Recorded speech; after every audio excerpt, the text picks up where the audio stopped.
Cuando yo era pequeño, las excursiones del colegio se contaban con los dedos de una mano y cómo te colocaras en el autobús podía significar lo que ibas a ser en la vida.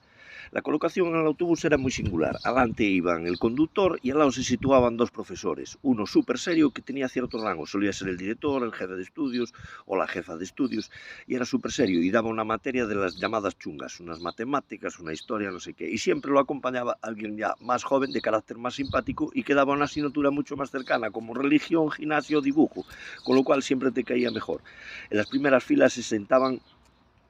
lo que de aquella se llamaban los chapones, que eran mayormente chicas y usaban gafas y sacaban buenas notas y entonces se colocaban adelante. En el medio estaba lo que los profesores considerarían la clase media trabajadora, esa gente que iba aprobando, suspendiendo, sacaba algún notable y tal. Y era lo que ellos consideraban que en el futuro serían los empleados de los polígonos y empleadas de supermercados, etcétera. Y luego atrás ya se sentaba lo que ellos consideraban lo que estaban al borde de la delincuencia habitual, que era gente traste, principalmente eran chavales, y había uno rubio que se llamaba Schuster, uno moreno de pelo rizo al que le llamaban Maradona, uno simpaticote delgado que siempre sacaba punta a todo lo que decían los profesores, y una chavala que parecía mayor, que era de la edad pero parecía mayor, se vestía como una mayor y andaba con los mayores,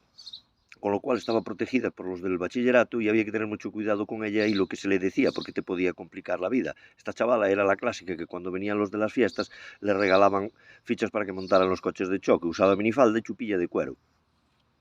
Y poco más que salientar, nada más que el profesor simpaticote empezaba una canción tipo señor conductor acelera, los delante se callaban, los del medio la continuaban y atrás el simpaticote terminaba con una coplilla de su propia invención, que al profesor más serio le parecía malísima y al profesor más simpático le parecía una ingeniosidad de la hostia.